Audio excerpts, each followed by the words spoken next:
Hello friends, मेरा नाम है प्रणव पाठक और मैं आप लोगों का स्वागत करता हूं अपने चैनल मैथमेटिक्स विद प्रणव में। हम लोग नंबर सिस्टम पढ़ रहे हैं यहाँ पर इस चैनल पर।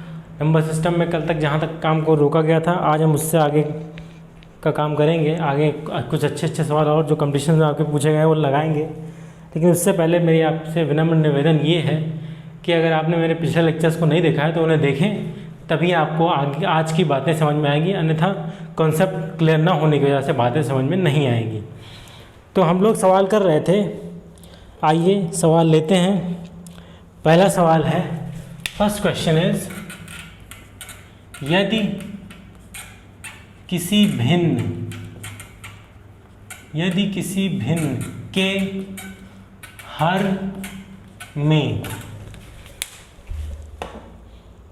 एक जोड़ दिया जाए तो वह एक जोड़ दिया जाए तो वह 1/2 हो जाती है। फिर आगे क्या कह रहा है, यदि उसके अंश में एक जोड़ दिया जाए, यदि उसके अंश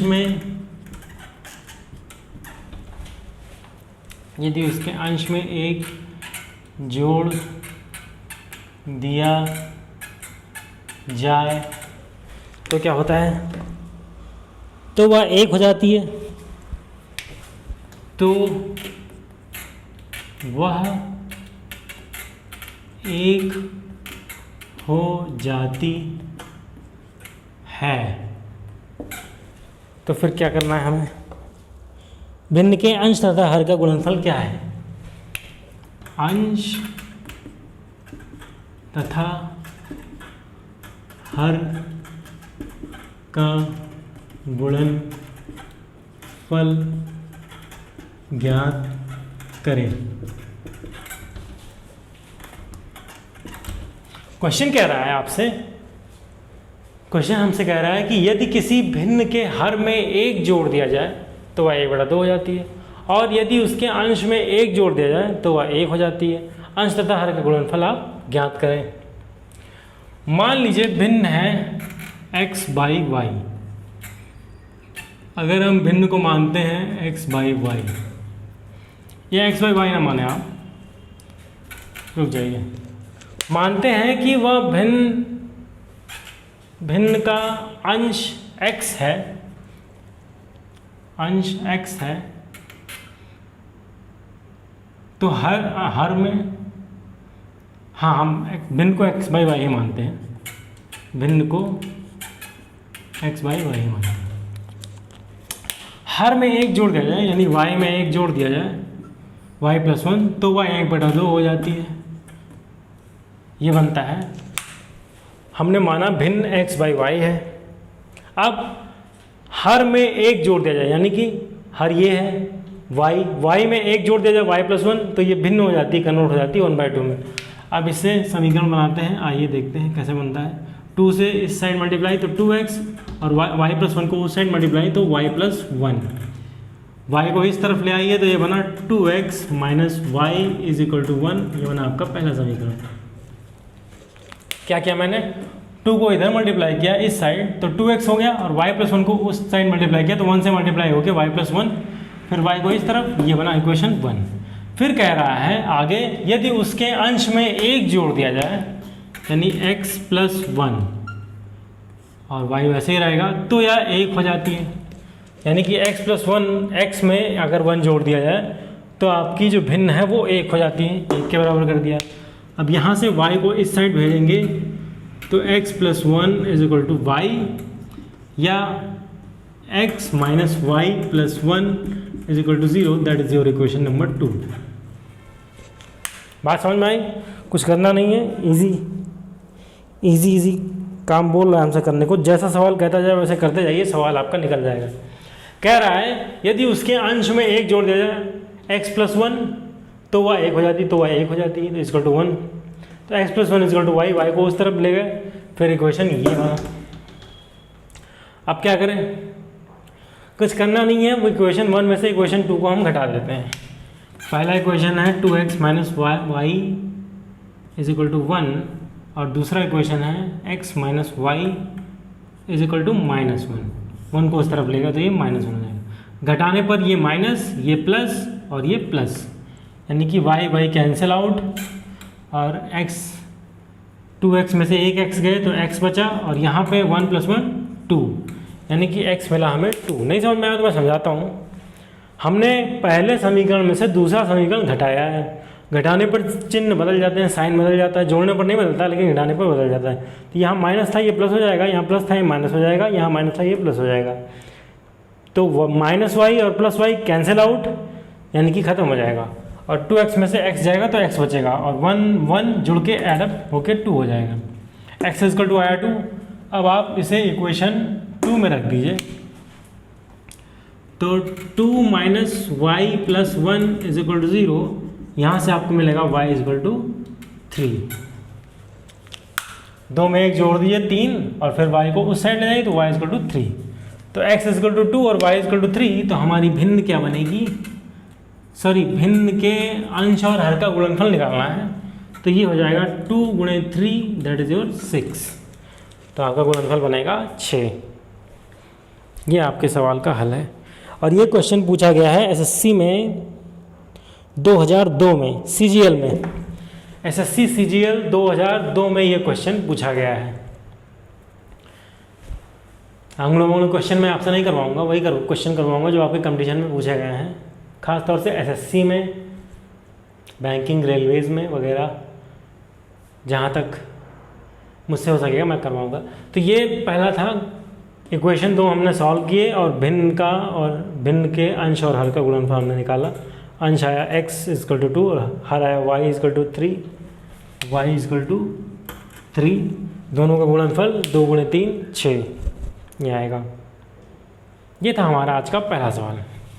आइए चलते हैं अपने अगले सवाल की ओर। अगला सवाल है, इसे पहले इरेज कर दिया जाए।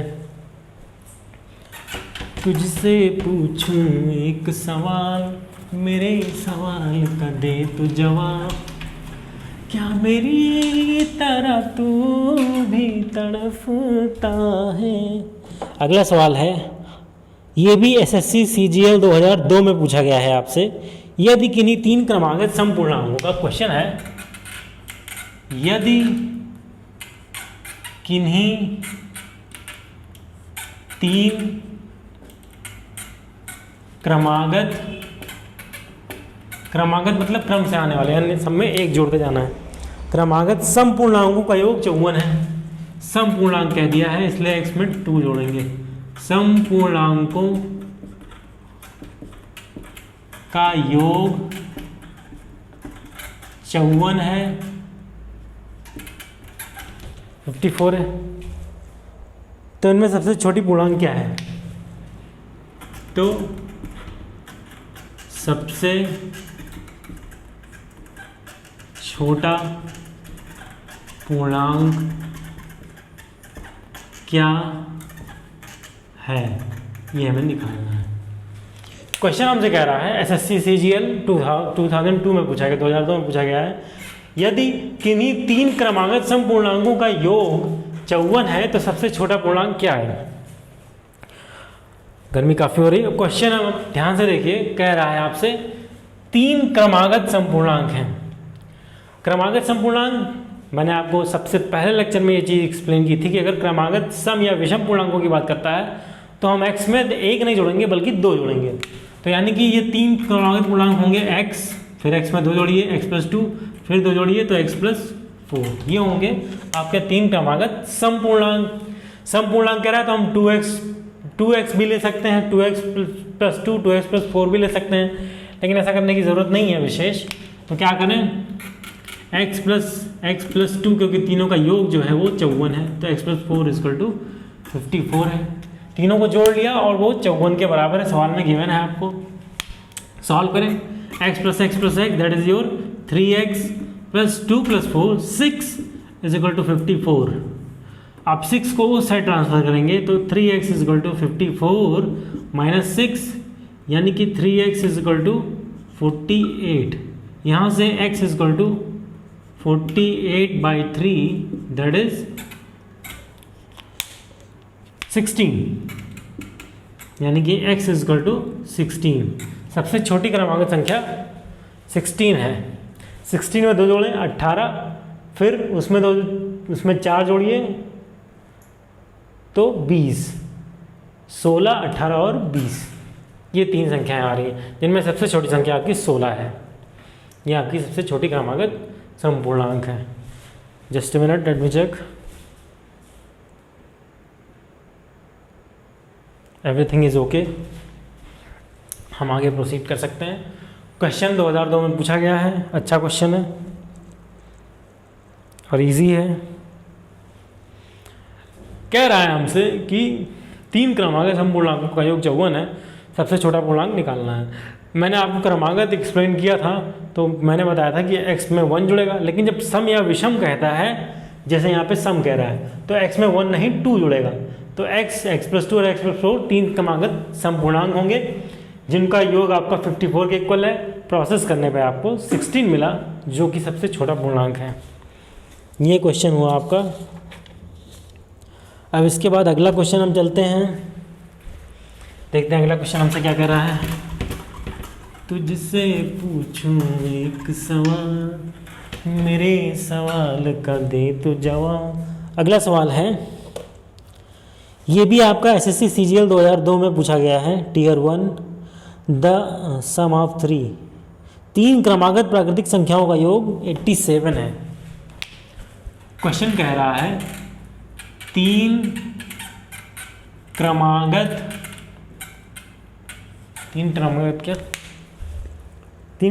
प्राकृतिक संख्याओं का योग, 3 क्रमागत प्राकृतिक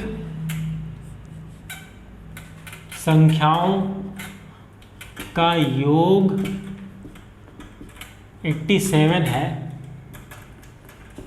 87 है तो फिर क्या कह रहा है हमसे, ये बीच वाली संख्या क्या है? तो बीच वाली संख्या क्या है? बीच वाली संख्या क्या है? Question is saying with us to us कि 3 क्रमागत प्राकृतिक संख्याओं का योग 87 है, तो बीच वाली संख्याएं आपको निकालनी है। अब यहाँ पे सम या विषम दिया नहीं हुआ है, क्रमागत प्राकृतिक संख्याओं का मामला है, तो कुछ करना नहीं है। आप तीनों को मान लीजिए x, फिर इसमें 1 जोड़ दीजिए x + 1, फिर इसमें 1 जोड़ दीजिए x + 2। तीनों का योग 87 के इक्वल है, तो तीनों का जोड़ दीजिए और 87 के इक्वल कर दीजिए, ये हो जाएगा आपका 87। यहाँ से आपको मिलेगा x + x + x 3x + 1 + 2 that is 3 = 87। यहाँ से 3x = 87 - 3, 3x = 84, x = 84/3, यानी कि x = 28। x = है 28। बीच वाली संख्या निकालने के लिए x में 1 जोड़ दीजिए तो आपका 29 आ जाएगा, जो आपकी बीच वाली संख्या मिल जाएगी। इजी क्वेश्चन था, ये भी एसएससी में 2002 में पूछा गया है। कुछ करना नहीं था, हमें तीन क्रमागत प्राकृतिक संख्याओं को एज्यूम करके उनका योग 87 के इक्वल करना था, फिर इक्वेशन को हल करके हमें सवाल का जवाब निकालना था। इसे रेज करता हूँ मैं, इजी क्वेश्चन है। अगला क्वेश्चन देखते हैं क्या कह रहा है। अगला क्वेश्चन भी अच्छा क्वेश्चन है, ये भी आपका एसएससी सीजीएल 2002 में पूछा गया है। 2 संख्याओं का गुणनफल 2500 है। 2 संख्याओं का गुणनफल 2500 है। 2 संख्याओं का गुणनफल 2500 है। यदि पहली संख्या दूसरे की 4 गुना हो, यदि पहली संख्या दूसरे की 4 गुना हो, यदि पहली संख्या दूसरे की 4 गुना हो, कहाँ है क्वेश्चन ये, तो दोनों संख्याओं का योग 4 गुना हो तो दोनों संख्याओं का योग क्या है? ये पूछ रहा है हमसे। दो संख्याओं का गुणनफल 2500 है। एसएससी में पूछा हुआ सवाल है। दो संख्याओं का गुणनफल 2500 है। यदि पहली संख्या दूसरे की 4 गुना है तो दोनों संख्याओं का योग क्या है? हमसे कह रहा है कि दो संख्याओं का गुणनफल 2500 है, पहली संख्या दूसरे की 4 गुना है, तो दूसरी संख्या अगर हम मानते हैं कि x है तो पहली संख्या हो जाएगी 4x। दूसरे की 4 गुनी पहली संख्या है, तो दूसरी संख्या अगर हमने x मान ली, दूसरी संख्या इज इक्वल टू x, तो पहली संख्या दूसरे की 4 गुनी यानी 4x। अब दोनों का गुणनफल 2500 है, यानी कि x into 4x is equal to 2500। ये क्वेश्चन बन रहा है। इसे सॉल्व करने पर देखते हैं क्या आता है। ये हो जाएगा आपका 4x² इज इक्वल टू 2500। यहाँ से मिलेगा x² इज इक्वल टू 2500/4, जो कि आपका हो जाएगा 4 छक 24 और ये 25। x² इज इक्वल टू 625, यानी x इज इक्वल टू 25। यानी कि संख्या आपकी पहली संख्या दूसरी संख्या x 25 है। अब दूसरी वाली उसकी 4 गुनी, तो 25 चौका 100, 100 और 25 का गुणनफल आप जानते हैं 2500 होगा, तो ये निकल के आ गया। क्वेश्चन इजी था, एसएससी में पूछा गया है आपसे ये क्वेश्चन, इसलिए मैंने आपको ये क्वेश्चन करवाया। अगला क्वेश्चन 2003 एसएससी सीपीओ 2003 में पूछा गया है। आइए इसे भी सॉल्व करते हैं। इसे बैक जाके आप समझ सकते हैं इस क्वेश्चन को। अगला क्वेश्चन आपका एसएससी 2003 में पूछा गया है।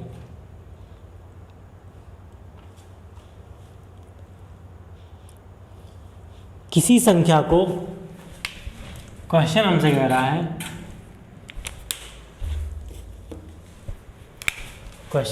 है, किसी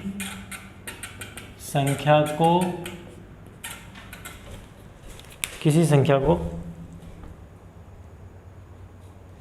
296 से भाग देने पर, 296 से भाग देने पर शेष कितना प्राप्त होता है? 75 प्राप्त होता है। 75 प्राप्त होता है यदि उस संख्या को 37 से भाग दिया जाए तो शेष क्या होगा? यदि उस संख्या को 37 से भाग दिया जाए तो शेषफल क्या होगा? आइए देखते हैं इस क्वेश्चन को। ये क्वेश्चन आप ध्यान से देखें तो मैंने कंसेप्ट एक आपको बताया था, उस कंसेप्ट पे बेस ये क्वेश्चन है। किसी संख्या को 296 से भाग देने पर शेष 75 प्राप्त होता है। यदि उस संख्या को 37 से भाग दिया जाए तो शेष क्या होगा? मैंने आपको बताया था कि इस तरह के सवाल में इस 296 को हम देखते हैं कि ये 37 से कट रहा है या नहीं। अगर कट रहा है आप काटिए, ये आपका 8 बार जाएगा, शायद 8 बार जाएगा और ये 296 37 से कट जाएगा। तो अगर ये इससे कट जाएगा तो इस संख्या जो शेष दी हुई है इसमें डायरेक्ट उससे हम डिवीज़न कर देते हैं और जो मिलता है वही हमारा शेषफल होता है। 296 को आप पहले भाग दीजिए 37 से। इतना कैलकुलेशन आपको बहुत स्पीड में और बहुत फास्ट करना होगा क्योंकि टाइम हमारे पास कंपटीशन में कम होता है। 8 बार ले जाएंगे 296 होता है, कैंसिल आउट हो जाएगा, कट जाएगा। अब कह रहा है उस संख्या को 37 से भाग दिया जाए तो शेष क्या होगा? तो 75 को 37 से डिवाइड करते हैं, एक बार 2 बार जाएगा 74 1 बचा, ये 1 आपका शेष हो जाएगा, शेष आपका 1 हो जाएगा। कुछ करना नहीं है, हमें पहले चेक करना है कि 296 अगर इस संख्या से डिविजिबल है, जो कि है, तो फिर कट डिविजिबल है, यानी कि कट रहा है, भाग जा रहा है, तो फिर इस 37 से इस संख्या में हम डायरेक्ट भाग दे देंगे और जो बचेगा वही हमारा शेषफल हो जाएगा। Let me check everything is okay और नॉट, एवरीथिंग इज ओके। तो ये क्वेश्चन आपका 2003 में पूछा गया क्वेश्चन है। उम्मीद करता हूँ क्वेश्चन आपको समझ में आया होगा। आगे चलते हैं।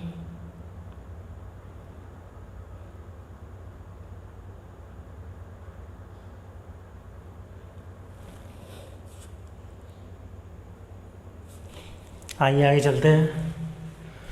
तुझसे पूछूं एक सवाल, मेरे सवाल का दे तू जवाब। अगला क्वेश्चन है आपसे, कह रहा है, अच्छा सवाल है। क्वेश्चन 4 की घात 61 प्लस 4 की घात 62 प्लस 4 की घात 63 प्लस 4 की घात 64 निम्न में से किससे भाज्य होगा, निम्न में से किससे भाज्य होगा, ये हमें पता करना है। 3, 10, 11 और 13 दिया हुआ है। इक्वल टू 3 B 10 11 D 13 दिया हुआ है। आपको बताना है कि ये जो दी हुई संख्या है ये निम्न में से किसके द्वारा भाज्य होगी। तो आइए अपनी संख्या को हम देखते हैं, जो हमें नंबर इतना बड़ा दिया हुआ है, 4 की पावर 61 प्लस 4 की पावर 62 प्लस 4 की पावर 63 प्लस 4 की पावर 64। यहाँ से आप कॉमन ले लीजिए 4 की पावर 61, तो अंदर बचेगा 1 प्लस 4 प्लस 4 स्क्वायर प्लस 4 की पावर 3। कैसे, मैं समझा रहा हूँ। 4 की पावर 61 जब हम कॉमन लेंगे तो यहाँ पे 4 की पावर 61 पहले से मौजूद, यानी 1 बचेगा। यहाँ पे 61 कॉमन लेंगे तो 61 प्लस 1 यानी 4 की पावर 1 यहाँ पे बचेगी। यहाँ पे 61 प्लस 2 यानी 4 की पावर 2 बचेगी। यहाँ पे 61 प्लस 3 यानी 4 की पावर 3 बचेगी। अब आइए देखते हैं क्या करना है। 4 की पावर 61, इसको जोड़ने पर 1 प्लस 4 5, ये 16 5 21 और ये 64, ये है आपका 85। अब क्या करें, 4 की पावर 60 कर देते हैं और एक 4 ले लेते हैं जिसको हम गुणा कर देते हैं अपने 85 में। तो हो जाएगा 4 की पावर 60 इंटू 8 पंजे 40 के 0 हाथ आए 4 8 8 4 8 32 4 36 360, ये आएगा। अब अगर आप अपने नंबर्स को देखें तो इन सब में से ये 10 से भाग होगा।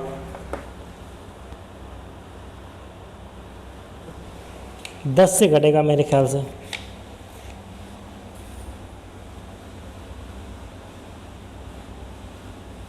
कुछ गलती की मैंने, 340 हो गए यहाँ, 340। अब ये 340 10 से कटेगा, 3 से ये घटेगा नहीं, 11 से भी 13 से भी नहीं कटेगा, 10 से कटेगा। आप ध्यान से देखिए, डिवाइड करके देखिए, ये 10 से कट जाएगा। लास्ट में 0 है, मैंने आपको 10 से भाज्यता का रूल समझाया है। लास्ट में 0 हो तो वो संख्या 10 से कट जाएगी, ये संख्या 0 से कट जाएगी। क्या किया मैंने, कुछ किया नहीं है इसमें, ईजी है। 4 की पावर 61 कॉमन आउट निकाल लिया।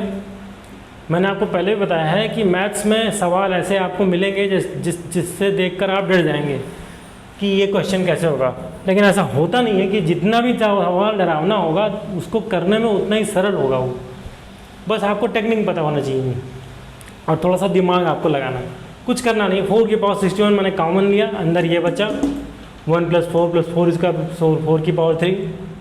कैसे बचा मैंने आपको समझाया कि 4 की पावर 61 निकालेंगे तो यहाँ 1 बचेगा, यहाँ 4 की पावर 61 प्लस 1 यानी 4 की पावर 1, यहाँ 4 की पावर 61 प्लस 2 यानी 4 की पावर 2 बचेगी और यहाँ पे 4 की पावर 3 बचेगी। आप इसको जोड़ेंगे तो 1 + 4 5, 4 की स्क्वायर 4 का पावर 2 इज 16, 4 की पावर 3 64, ये जोड़ने पर आया 85। 85 को एक 4 हमने यहाँ 61 का एक 4 ले लिया, मल्टीप्लाई कर दिया, ये आपका 340 आया। अब 340 आपका ये पूरा नंबर 10 से डिवाइड हो जाएगा। ये था आपका सवाल। ये पूछा गया है 2003 में एसएससी सीपीओ में, एसएससी सीपीओ 2003 में। आगे चलें, अगला सवाल देखते हैं। अगला सवाल हमसे क्या करें, ये अच्छा सवाल था, 2003 में पूछा गया है।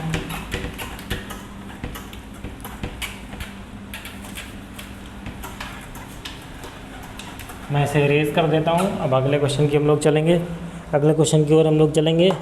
अगला क्वेश्चन हमसे कह रहा है 2 अंकों की संख्या का मामला है। क्वेश्चन 2003 में एसएससी सीपीओ में पूछा गया है। क्वेश्चन हमसे कह रहा है किसी 2 अंकों की संख्या, question is saying to us किसी 2 अंकों की संख्या, किसी 2 अंकों की संख्या में इकाई का अंक दहाई के अंक से 2 अधिक है, में इकाई का अंक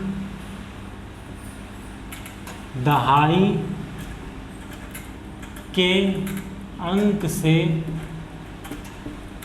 2 अधिक है, 2 अधिक है।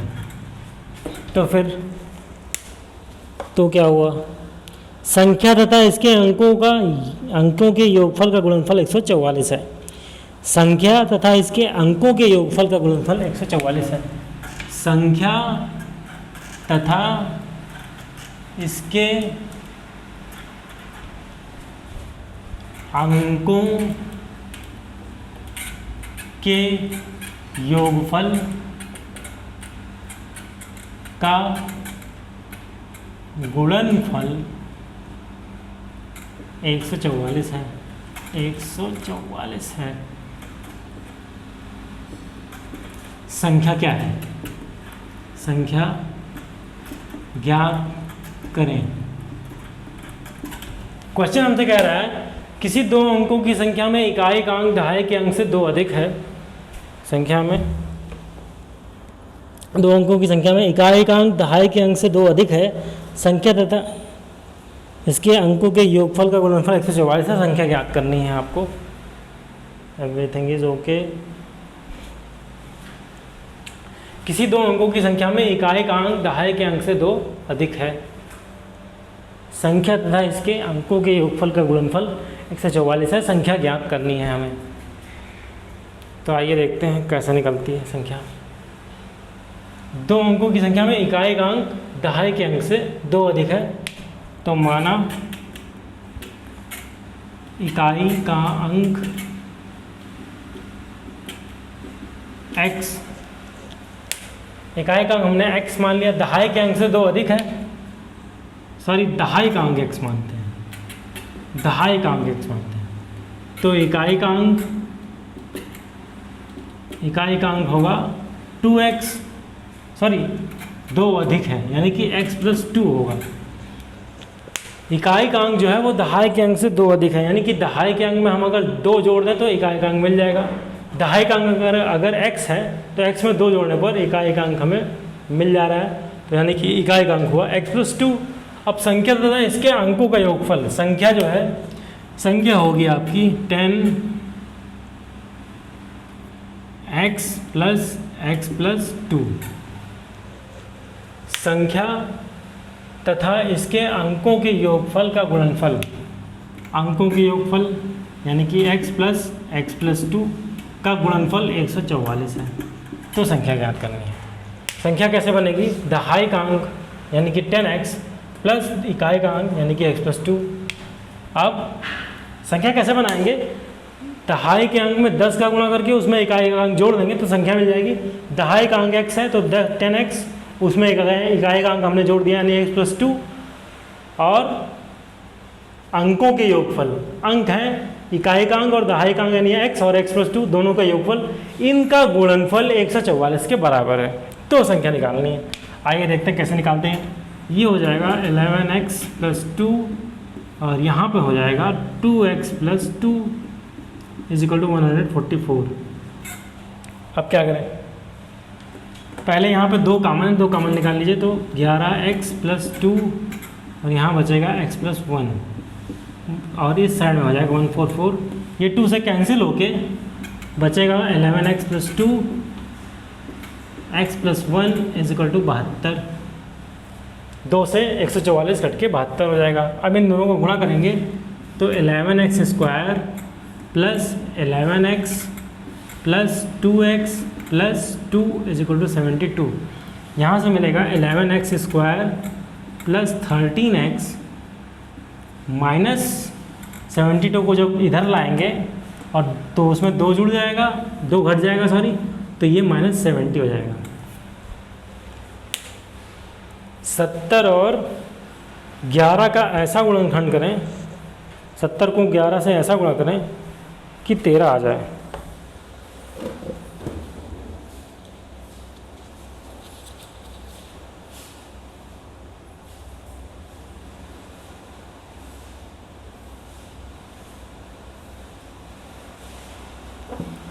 तो इसको सॉल्व करने पर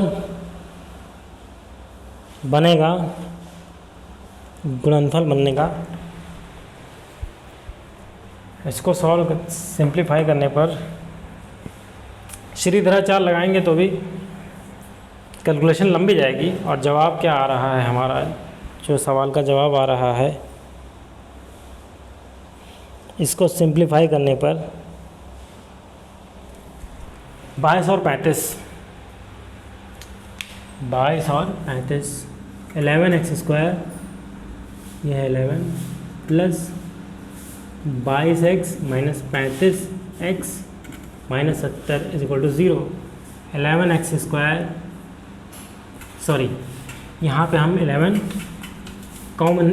कॉमन निकाल ले रहे हैं तो बचेगा x + 2, यहाँ पे 35 कॉमन निकाल ले रहे हैं तो अंदर बचेगा x + 2 = 0। यहाँ से x + 2 और 11x - 35 = 0, x + 2, यहाँ से मिलेगा x = -2 और x = 35/11। ये अग्राह्य है तो x - 2 x + 2, x - 2 बनना चाहिए, कुछ मिस्टेक हो रही है।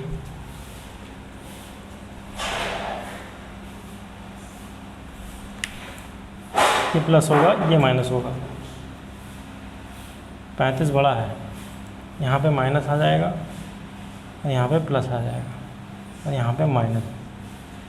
तो ये हमारा बनेगा x - 2, यहाँ से x = +2 और 11x + 35, ये माइनस का बनेगा। माइनस वाला नंबर हम ले नहीं सकते क्योंकि हम अर्थमेटिक पढ़ रहे हैं, बीजगणित तो पढ़ नहीं रहे हैं। तो x = 2 ले सकते हैं। 2 से हम आइए चेक करते हैं, देखते हैं क्या होता है। x = 2 आया, दहाइकांक 2, इकाइकांक 2 धन 2 4, तो संख्या होगी हमारी 20 धन 2 20 धन 4 24, 24 × 6 144, सही है। कुछ करना नहीं, देखिए मैं आपको समझाता हूँ। किसी दो अंकों की संख्या में इकाई का अंक दहाई के अंक से 2 अधिक है, तो मैंने दहाई का अंक x माना तो इकाई का अंक दहाई के अंक में 2 जोड़ने पर आएगा। संख्या तथा इसके अंकों का योगफल का गुणनफल 144 से संख्या ज्ञात करनी है। तो संख्या कैसे बनेगी, एक दहाई के अंक में 10 का गुणा करके उसे इकाई के अंक में जोड़ दिया जाए, ये आया। फिर इन दोनों को जोड़ने पर और गुणा करने पर 144 आता है। फिर इसको सॉल्व करके इसको इन दोनों को गुणा किया, यहाँ पे 2 कॉमन निकला, x + 1 बचेगा। 2 से कैंसिल आउट होकर 72 हो जाएगा। फिर 72 को इधर लाएंगे 70 हो जाएगा। अब 70 × 11 का ऐसा गुणनखंड निकालना है जिसका योग या अंतर 13 के बराबर हो। तो 35 × 22 = 70 × 11। आप इसको कैलकुलेट कर सकते हैं, बहुत इजी है, कुछ करना नहीं है। 70 × 11, इसको हम लिख सकते हैं 35 गुणे 2 गुणे 11, यहाँ से बन सकता है 35 गुणे 11 दूनी 22। वही 32 और 22 हमने लिया है यहाँ पर। 35 में से 22 घटा देंगे तो आ जाएगा आपका 13 आ जाएगा, यानी कि और 35 और 22 को गुणा करेंगे तो आपको वही मिलेगा जो 70 और 11 को गुणा करने पर मिलता है। इसलिए यहाँ पे हमने 13 की जगह पे 35 माइनस 22 कर दिया। फिर यहाँ पे 11x कॉमन तो x माइनस 2, और यहाँ पे 35 कॉमन तो x माइनस 2। यहाँ से मिलेगा x माइनस 2, और ये इससे हमको सेकंड वाले से नेगेटिव नंबर मिल रहा है, और एक ऐसा नंबर मिल रहा है जो भिन्न में है, फ्रैक्शन में मिल रहा है। वो भी हम ले नहीं सकते क्योंकि यहाँ पे हम फ्रैक्शन की वैल्यू रख नहीं सकते, क्योंकि इकाई का अंक हमेशा एक पूर्णांक होगा और दहाई का अंक भी हमेशा एक पूर्णांक होगा। तो हम x=2 को ही लेंगे। तो x=2 लेकर हमने इसे सॉल्व किया। चेक कर सकते हैं आप, यहाँ पे x बराबर 2 रख के 2 और 2 4, संख्या बनी 24, संख्या बनी इकाई दहाई का अंक 2, इकाई का अंक 4 गुणे इन दोनों के अंकों का योग, यानी 2 धन 4 6, ये है आपका 144, यानी कि हमारा जवाब सही है। आगे चलते हैं अगले सवाल की ओर चलें, या काम को रोका जाए आज यहाँ पे।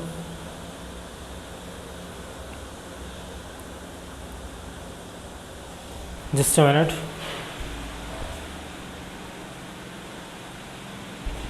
एक क्वेश्चन और लगा लेते हैं, उसके बाद आज के काम को रोकेंगे हम। तो ये समझ में आ गया होगा, उम्मीद है। अच्छा सवाल था, ये भी क्वेश्चन आपका एसएससी में आया हुआ है। अगला क्वेश्चन हम देखते हैं क्या है। क्वेश्चन कह रहा है किसी परीक्षा में प्रत्येक सही उत्तर के लिए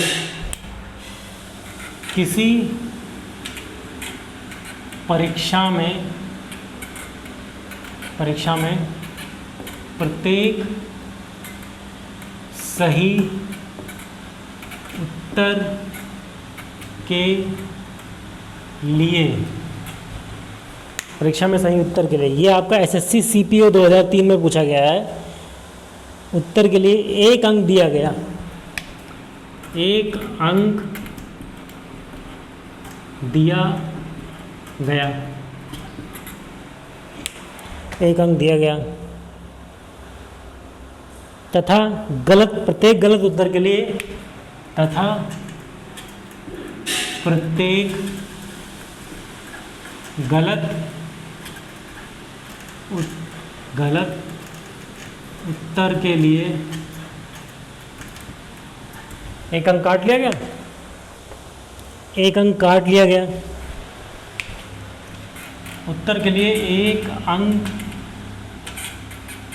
काट लिया गया। फिर क्या हुआ? फिर हुआ यदि किसी छात्र ने सभी 20 प्रश्नों के उत्तर किए तथा 8 अंक प्राप्त किए, यदि किसी छात्र ने सभी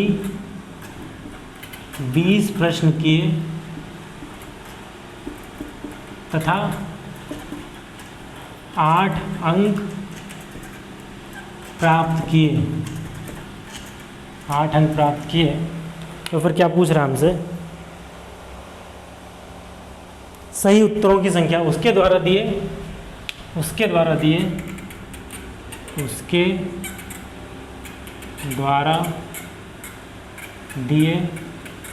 सही उत्तरों की संख्या ज्ञात करो। क्वेश्चन कह रहा है हमसे किसी परीक्षा में प्रत्येक सही उत्तर के लिए 1 अंक दिया गया तथा प्रत्येक गलत उत्तर के लिए 1 अंक काट लिया गया। यदि किसी छात्र ने सभी 20 प्रश्न किए तथा 8 अंक प्राप्त किए तो उसके द्वारा किए गए सभी सही उत्तरों की संख्या ज्ञात करो। ये कह रहा है हमसे सही उत्तर के लिए 1 अंक दिया गया और गलत उत्तर के लिए 1 अंक काट लिया गया। 20 प्रश्न कुल थे और उसने 20 प्रश्न किए तथा 8 अंक प्राप्त किए, तो फिर उसके द्वारा किए गए सभी सही उत्तरों की संख्या ज्ञात करो। अगर सवाल 20 थे और उसने ए सवाल सही किए तो 20 माइनस ए सवाल गलत किए और 8 अंक प्राप्त किए। कह रहा है 20 सवाल कुल थे, तो अगर उसने ए सवाल सही किए तो 20 में से ए निकालने पर गलत सवालों की संख्या आ जाएगी जो कि 8 के इक्वल है, यानी उसे कुल 8 अंक मिले, यानी a minus 20 minus a is equal to 8। तो फिर सही उत्तरों की संख्या ज्ञात कीजिए। माना कि सही उत्तरों की संख्या ए, तो गलत उत्तरों की संख्या 20 माइनस ए। अब यहाँ से a minus 20 plus a is equal to 8, 20 उधर जाएगा और ए जुड़ जाएगा, तो 2a is equal to 8 plus 20, यानी कि 2a is equal to 28, a is equal to what 28/2 that is 14, a केवल बाई 14 सही उत्तर उसने किए और 20 माइनस 14 यानी कि 6 सवाल उसने 6 सवाल उसने गलत किए। समझ में आई बात कि नहीं समझ में आई? मैं फिर से समझाता हूँ।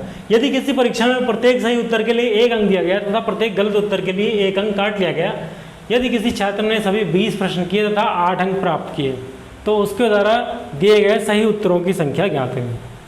मैंने मान लिया कि सही उत्तरों की संख्या a है, तो गलत उत्तर कितने होंगे? 20 में से a घटाने पर मिल जाएगा, तो 20 में से गलत उत्तरों की संख्या। अब इन दोनों को घटाने पर 8 अंक मिल रहा है उसे कुल, तो इन दोनों को घटाने पर 8 आना चाहिए। मैंने इन दोनों को घटाया, 8 आया। अब इसके बाद इस सवाल को इस इक्वेशन को सिंप्लीफाई किया, सिंप्लीफाई करके a की वैल्यू 40 निकाली, यानी कि उसके द्वारा किए गए सही उत्तरों की संख्या है 14। और ये सवाल आपका SSC CPO 2003 में पूछा गया है। और यहीं पर हम आज की क्लास को करते हैं ओवर। तब तक मिलते हैं कल, तब तक के लिए गुड नाइट।